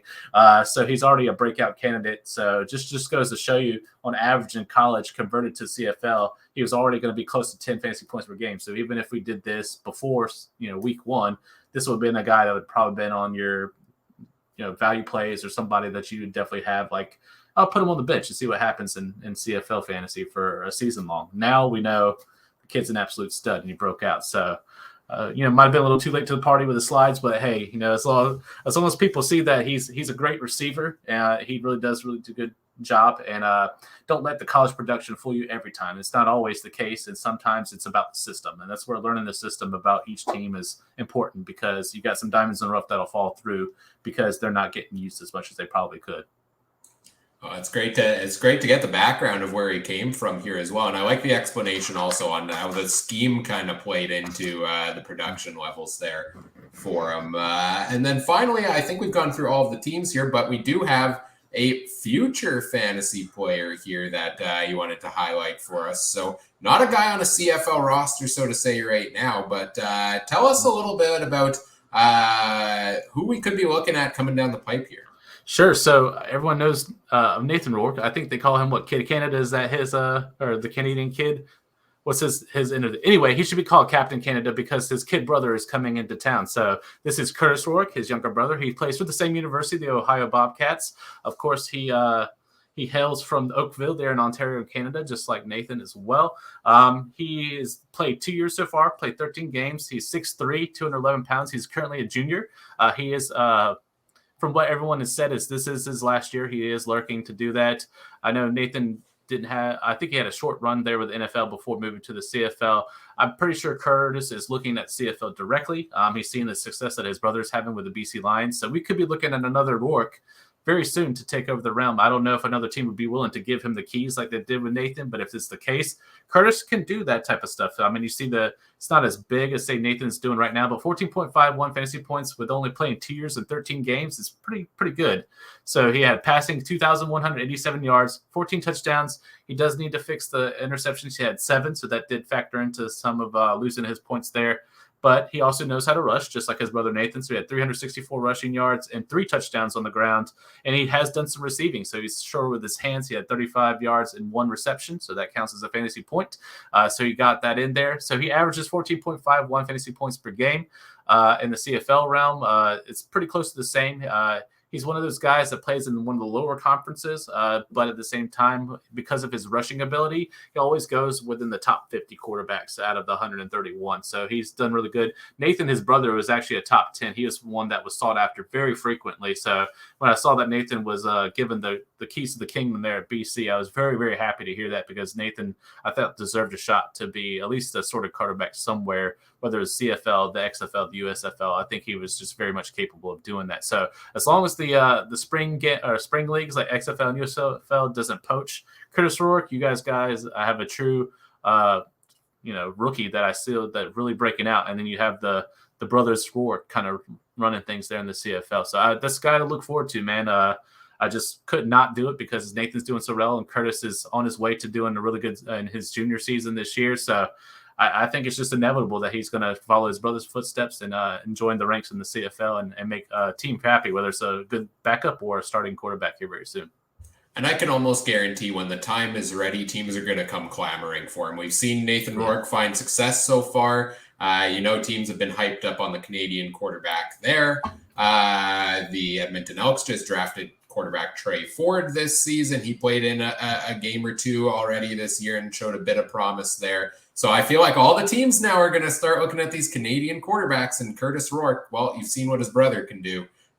So I wouldn't be surprised if all the CFL teams come clamoring for him if he is available at the time. So that's our list here of the college stars and how they translate to the CFL and CFL Fantasy. Thank you very much for that list. That was a lot of great insight. Appreciate that. Before we round out the rest of the show and kind of wrap things up here, let's get into your takes here a little bit on the CFL itself. We've kind of already talked about, I think, what hooked you into the CFL, what you've kind of enjoyed about it. You mentioned you don't have a favorite team yet. Do you have any on the short list, or are you wide open and accepting applications from all 9 fantasies? I'm wide open. I have some questions as we get into these questions that'll probably maybe help me determine. So I'll have some for you as well. But what stood out the most about me is the fast pace. I love the 3 downs. I wish NFL would actually go to 3 downs. It would make the game go a lot faster. The difference is, of course, and we'll ask about the metric system, but it makes you guys 110 yards. It makes us 100 yards. And then, of course, I'm going to ask you about the Rouge system and the extra point, as we don't have that. So it's a little different for us. But what stood out the most is the fast pacedness of it. Also, I love watching TSN. Everyone's just happy, man. I get super positive vibes from Canadian TV. I think the TSN, they just focus on that one. I love the broadcasters. They're really professional. And I don't know who that announcer is on TSN all the time with a deeper voice, but that guy is fantastic. So I don't know who that kid is or who that guy is, but he makes games really good with his announcing ability. So it makes it like big time. It sounds like a Super Bowl, like almost every game. It's that professional. I loved it. So that's why the fast pacedness, the professionalism. I love the colors. I love, the things. And then I didn't know what the TD Atlantic was, and being able to watch that game, I thought that was really special. So I'll have questions about maybe expansion coming up for you guys and stuff like that. So that's what hooked me to begin with. It's just the fast pace, the professionalism, and just the way it's a little different. So that's what I really got hooked onto automatically. Awesome. Well, we'll try to get the Twitter spree going here as well. See if we can get people. See, I could just say you should become a fan of the Winnipeg Blue Bombers and my influence over that. But we do try to generally keep this podcast covering all of the teams in the league. So in the interest of being impartial, all the fan bases have at it. Let Brandon know why he should become a fan of your team. You mentioned having some questions about the CFL.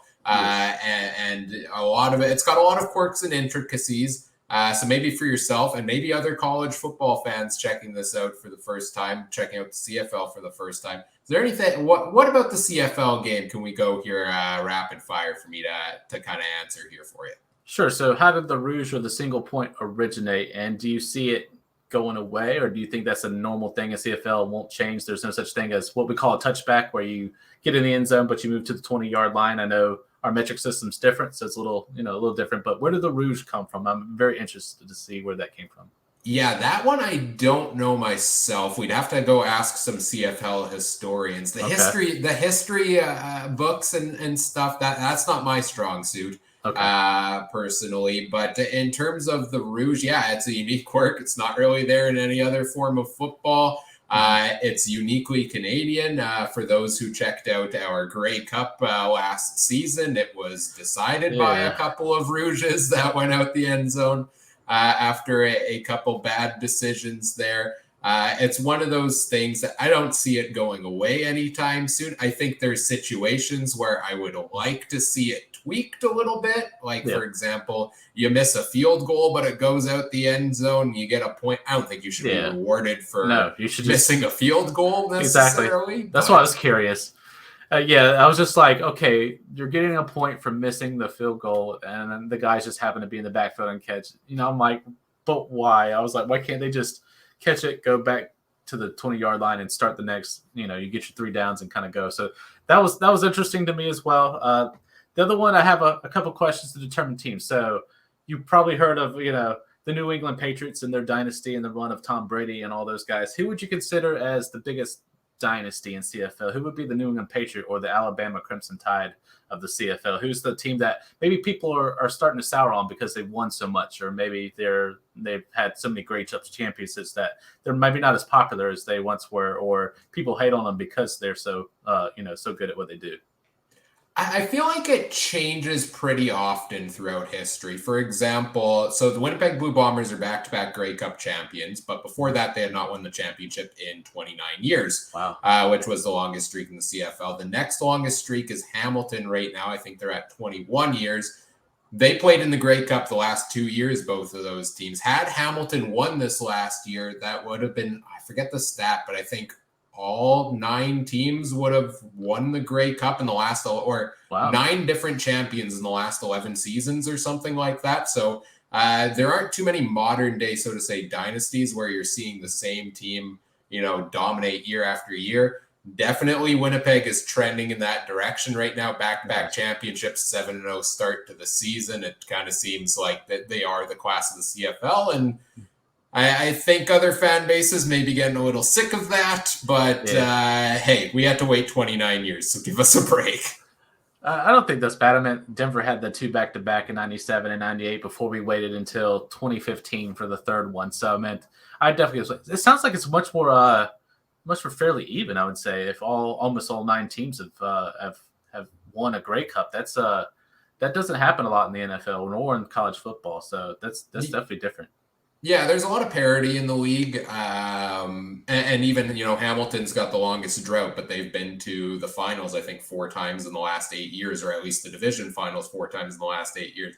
Part of that comes from it being a smaller league. You've got 9 teams, 6 teams make the playoffs. So you have, and then all of a sudden you're 2 games away from making it to the championship necessarily, even if you're the 6th best team in the league in that case, or the 4th from the bottom, I guess, if you look at it the other way around.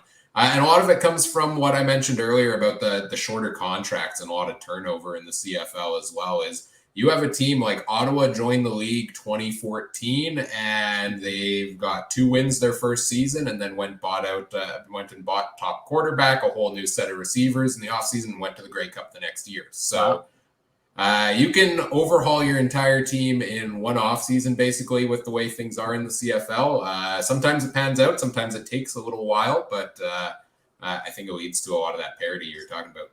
So why is this shorter contracts? Is it because they have a chance to go to the NFL or to a different league, or is it because they just love the option to just move them around a lot faster? What's the case there? A bit of both, I think. I think there is definitely some players that are coming to the CFL to earn their way back to the NFL is how they view the league. That's the general perception, I would say, of probably a lot of American players, probably a lot of American football fans, right, see the CFL as sort of an NFL minor league, which is, I was very happy to hear when you mentioned earlier that, it's a very big owned standalone league. It's very professional. Of its own there. The other part of it is that contracts aren't guaranteed for players in the CFL, which is a big problem. There is something in the new CBA deal that just signed this year that I think, veterans can have part of their contract guaranteed. But other than that, if you're a player, I'm not going to go sign a 4 or 5 year deal with a team when they're not signing the 4 or 5 year deal with me and may just cut me at no moment's notice. So That's been a kind of hotly contested thing in some of the CBA negotiations and things like that. I hope we get more and more down the track of players sticking around with their teams. But man, all the turnover does make free agency a lot of fun. Yeah, that sounds like it's really interesting. I had a question about the CFL draft. Is it as big as the NFL draft as they make it to be, or is it something like really simplified? Do you guys have like a combine? Do you guys have like things where you can actually see the progress or actually get to know the rookies before they get signed somewhere? Like what's the CFL draft like? It's not that, it's definitely not as highly hyped up. There is the combine, there is TSN broadcasts the draft, but we're not talking NFL, NHL where they're all getting in a big room or whatever, gotcha. Right? And they're all announcing it and all the players are there. No, that it's being announced just by the commissioner who's in the TSN studios on the broadcast there. So would I like to see it more of an event? Do I think they could do a little more to at least get like the first or second round guys and say, hey, let's fly you out to say, Saskatchewan, Winnipeg or whatever, and let's have you in the stadium or something like that to host us. Yeah, I hope we get there someday because there's a lot of great Canadian talent, and that's the thing as well. The draft is specifically a Canadian draft, so they're drafting Canadian players. American players are free to come and sign with whoever they want in the CFL. So it's kind of our way of getting to know the Canadians involved, but I think it could use a little bit more hype. Yeah, I think there's an opportunity, especially for, like you said, a different city could host every year.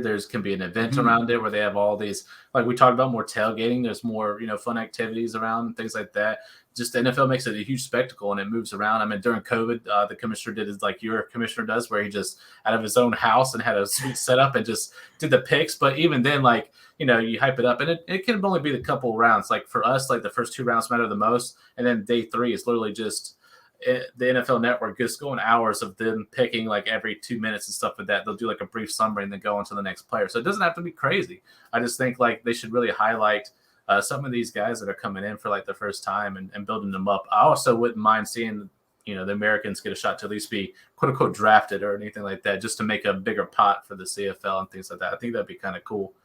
So full on agree on that one. I think that's a fantastic I just idea. think, you guys are a professional league. So, it would be cool just to build that up so then people would take you guys more seriously. I think I do because I've seen the talent of play. So I know there's guys. I mean, there's guys like Vince Young that played in CFL. I don't know how you guys felt about Johnny Manziel for the short time he was there. I heard that was a sore subject, so I'll leave it alone. But, higher profile guys have gone to the CFL to try to revitalize their career or just have a place where they can play football again. There's a lot of guys that I see that are, in the NFL, it's a young man's game. So once they go past 30, they usually, unless you're quarterback, most of the times everyone else gets kind of thrown to the wolves. So it's good to see people revitalize their career. Like a Harris, for example, that's in his 30s, but he's still smashing people and stuff like that. So it's cool to see. I'm glad that the CFL gives them an opportunity, but it's still a professional league. I don't see it as like college football, for example, which is like the tier down basically to go on with it. So it's short terms. Tell me about the ratio. Is it because of they're afraid that all Americans that are coming from the NFL would overtake all the Canadian players, and that's why there's a ratio? Or do they just have a system in play to where the Americans have to earn their roster spots over the Canadians? Like, how does that work, just in simplified terms? I don't think there are simplified terms after the new CBA deal, the way things have negotiated. Yeah, it's been a thing for as long as I can remember that, you have the ratio in the CFL, a set number of Canadians need to be starters on any given day. And I think part of it is, just preserving the Canadian talent and the image of the Canadian league. Personally, I'm not as diehard on the ratio as we need to maintain this necessarily as everyone else is, because to me, if I didn't know that this guy was Canadian versus this guy is American and I saw him out there on the field, would I really, would it change the level of play for me? No, I don't think it would. But I think there is that aspect, like you said, of trying to protect the Canadian jobs in the CFL, and it gets really interesting.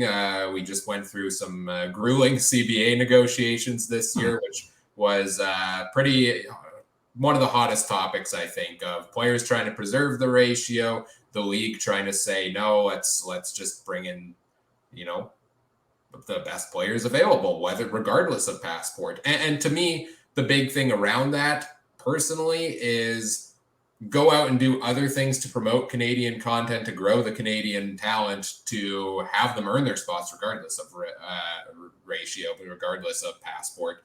But as of right now, I think it's 7 starters or whatever have to be Canadian. And then now they've introduced these complicated new rules of a nationalized American, which is an American player who's been a veteran of his team or in the league for X amount of time. I think like 1 can be counted as Canadian towards the ratio.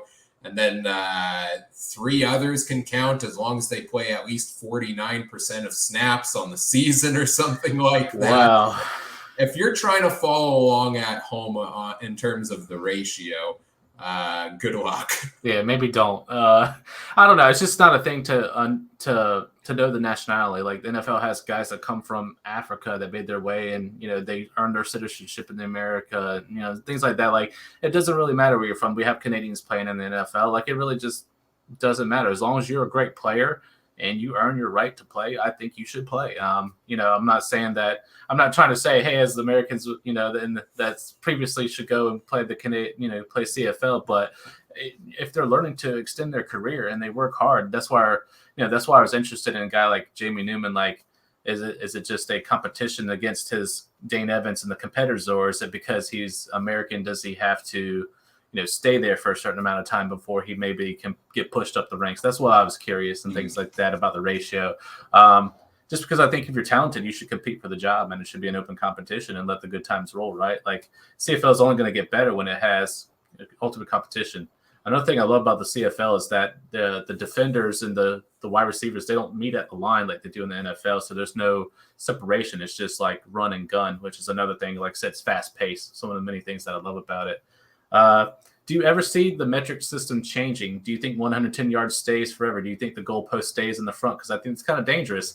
I don't want them hitting their heads or like getting smashed against the post. Like ours is behind it, but we only have 100 yards, so like it doesn't take a whole lot for us to kick a field goal 60 yards and it just happened. So it's different. You guys have the 110 yards. Do you ever see that changing? But because the metrics have been in play for so long, it's just part of the CFL culture basically. Because I do like it. It's definitely different.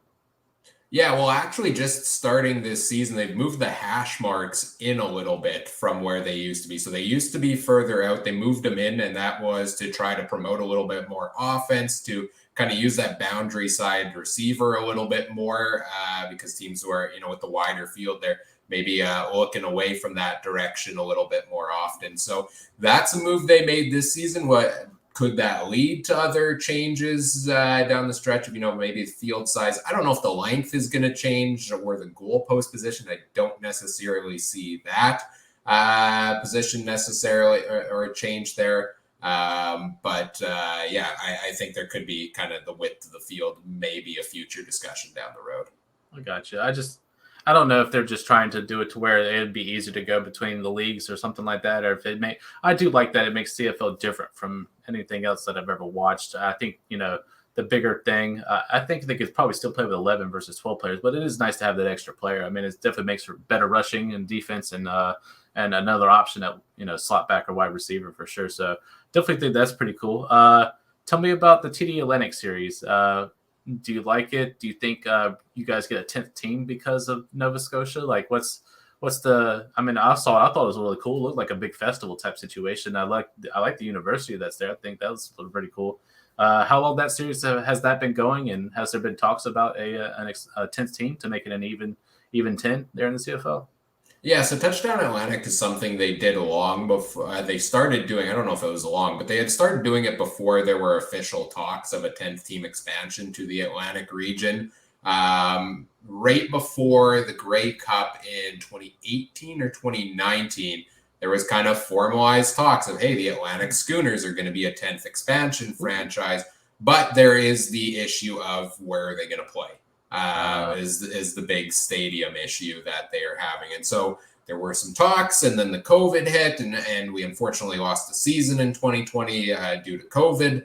And so then there were CBA negotiations and a bunch of different stuff. So it seemed like the talks kind of died down there. I think the CFL is still very much into it, and I think they should be because the Touchdown Atlantic games have drawn a great crowd. I think Atlantic Canada is a very passionate area of Canada that loves to rally behind things. So I think there is the market for it there. The issue is going to be the stadium, where I think I want to say it was the mayor of Halifax or something like that. It basically said at TV Atlantic is like, you can bring a team here if they're okay with playing in the mall parking lot or something like that. Of like, we're not going to fund a stadium right now, or if we do, it's going to be a number of years away. So unless they start getting creative with where the team's going to play, I think it's still a little bit ways away. But I don't know. Every once in a while, you hear that little tidbit of maybe it's closer than we think. So I do think a 10th team will come here in the next little while. Do I think it will start next season, so to say? No. Okay. It just would make my OCD happy because, having equal numbers, like the fact that we have 131 teams in the CFF drives me crazy because it was 130 for multiple years. We might get a 132nd team next year, so there's talks of that as well. So it's just going to keep expanding, but I like even numbers because it just makes for playoffs and brackets and, us guys with stats and numbers, it's better if it's even, basically. That's the main thing. So you're a Blue Bombers guy. Is it because of the area that you live in? Is that how you became a fan? And what is the thing about Winnipeg that you love the most? I would say about the culture and the game and the team itself, for example. Yeah, I've been a Bombers fan growing up here in Manitoba my whole life, kind of thing. Started getting into football more through my dad growing up and going to games and watching games together and stuff. So it kind of just blossomed from there. It was the territorial thing of this is my team. I'm still very much a go-to Winnipeg guy. I would argue I'm actually transitioning more into just a CFL in general fan myself. I mean, I will still die hard root for my team, but I will check out every game that I possibly can. I will root for, different teams and different games depending on the scenarios. Fantasy is a big thing. I'm rooting for players in those games as well. So in terms of my CFL fandom, it's transitioning more to a league-wide thing, which I love because I just appreciate everything about the league. But in terms of the Bombers themselves, I mean, there were some dark years, as every franchise has. There was I mentioned the Grey Cup drought. I mentioned, there were a number of years of cycling through quarterbacks, cycling through coaches, not finding one that sticks. And now the culture is like a 180 flip. I mean, you've got head coach Mike O'Shea, who's just come in and built a winning culture with the team and a team that, even when there's, say, a trap game, so to say, like they had this past weekend against Edmonton, starting quarterback Zach Collaros completed 7 passes and the team still went on to win the game because they find ways to win games. And that's the thing I recognize the most is just the mentality of the team to maintain that over the incredible run they've been on.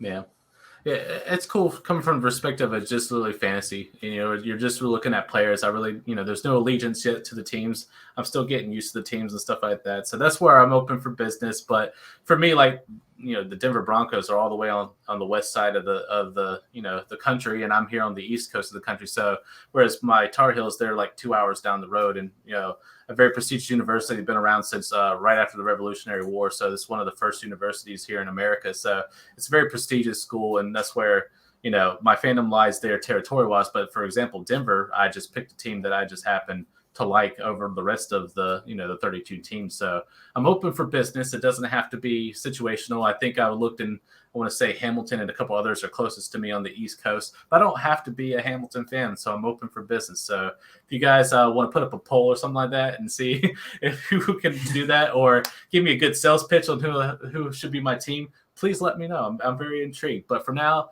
I'm just CFL Fantasy. I'm getting my, dipping my toes in the waters there, and Ryan's helping me out with some strategy and stuff like that, and the Twitter DMs. But other than that, like I'm open for fandom. So if you want to gain a fan, let me know. Right on. At CFF University, go tweet Brandon and tell him why you should he should like your team.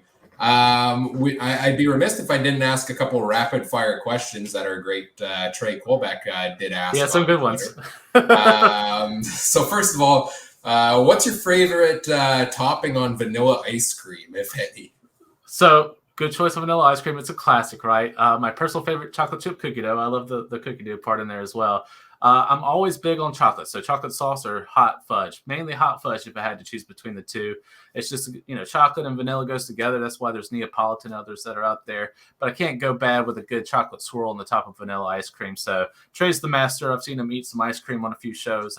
Seems like he's very much into some vanilla ice cream. So I definitely would say chocolate sauce or hot fudge on some vanilla. Yeah, and the background context for anybody who isn't aware, the Bombers played the BC Lions a couple of weeks ago. One of BC's defensive backs said the offense was very vanilla, and the offense came out and put up quite the show on that one. So the team and the fans have very much leaned into the vanilla ice cream. I love it. Of course, we have some farming aficionados on our show as well. Do you have a favorite brand of tractor? So growing up in the South of North Carolina, there's the whole country song "She Thinks Our Tractor's Sexy" by Alan Jackson. I think he used a John Deere. So John Deere is the company of choice down here. I would say I think, what is it, Bobcat's the second one, but John Deere. There's just something about the green and yellow, and surprisingly, the Edmonton Elks reminds me of John Deere and or the Green Bay Packers. So whichever one you want to go with. So it's a good color scheme. I'm going to go with John Deere. And somewhat related to that, do you own any awesome farmer hats or any awesome hats in general? So not farmer hats. I like my snapbacks and stuff like that. Mainly mine's either something to do with like my favorite band, or it's going to be a sports related. So I have my Broncos hats, my Tar Heels hats. This one is an homage to my relative, Mr. Blackbeard. So if you like the beard, I get it from the most notorious pirate in all of the land. So, related to him. So I like to do a little homage to him from time to time. But no farmer's hats. I think my dad had a John Deere hat at one time. So I'll go with that.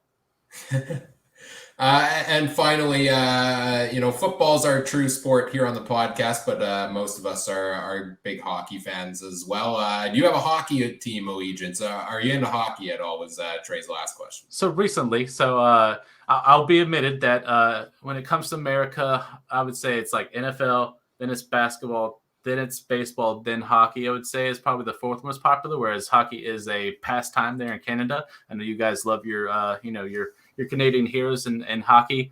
I would say recently in 2020, we had the pandemic, and I just wanted to get into a new sport. So luckily they did have hockey. They played in empty arenas, but at least, you got to see a full game on there as well.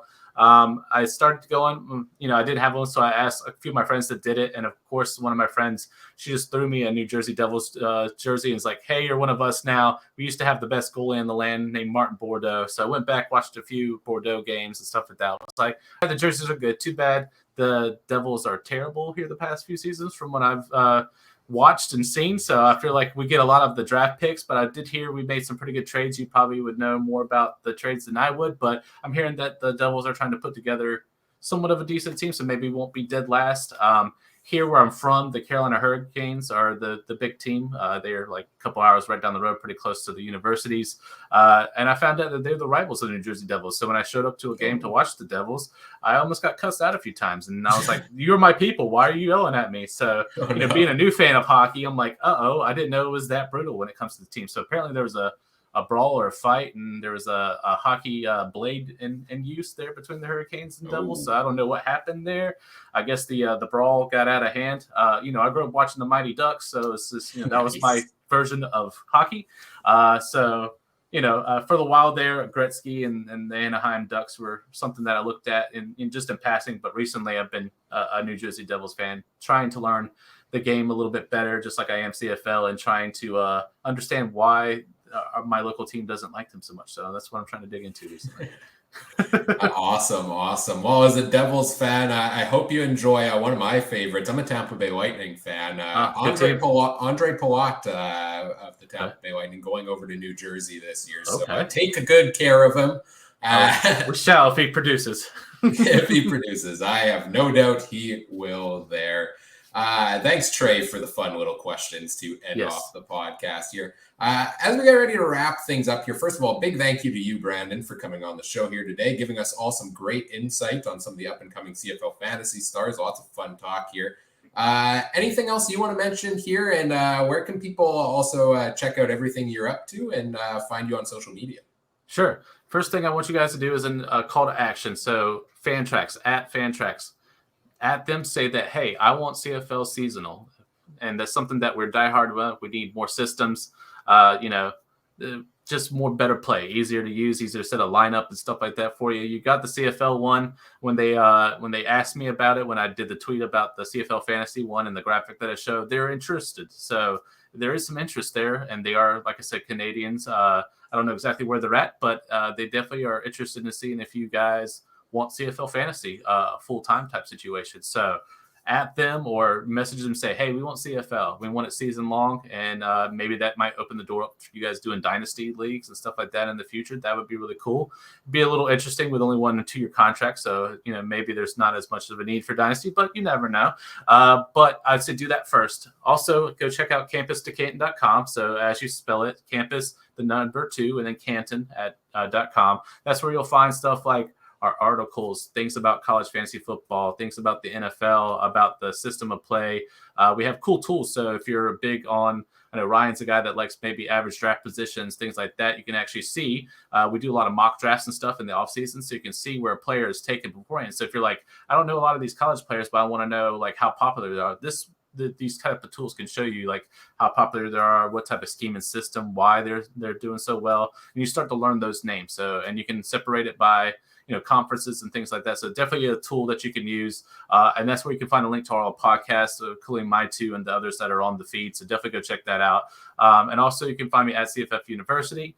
I do 2 podcasts, one in the offseason called the Future Freshman Podcast, where we actually highlight players that are coming out of high school and entering to the universities. And so why they would make a difference in CFF in year 1 and their freshman year, and why they would break out because of scheme and system. So definitely if you're interested in learning that type of stuff, go check that out. And then, of course, we're going to do during the system. It's called Bet on C2C podcast. And that's where we actually will help you with things like picking your favorite players on DraftKings and FanDuel when it comes to college fantasy players, as well as Prize Picks is another thing where they'd actually do it by fantasy points. They actually have it for CFL, which I just found out. So Prize Picks is really cool where you can actually do a prop and go over on under on a player. So we do that. And we also do the lines. So just like you guys do for CFL lines and stuff like that, we're going to use DK Sportsbook, pick out a few games for college that I think would be a great over and under and win you guys some money during the season. So that's definitely something you can do as well. I'm sure you can use the link that Ryan was telling you as well with the code, and they might actually have some college games on there possibly as well. So you never know. But please go check that out. Like I said, hit me up. My DMs are always open. Send me a follow.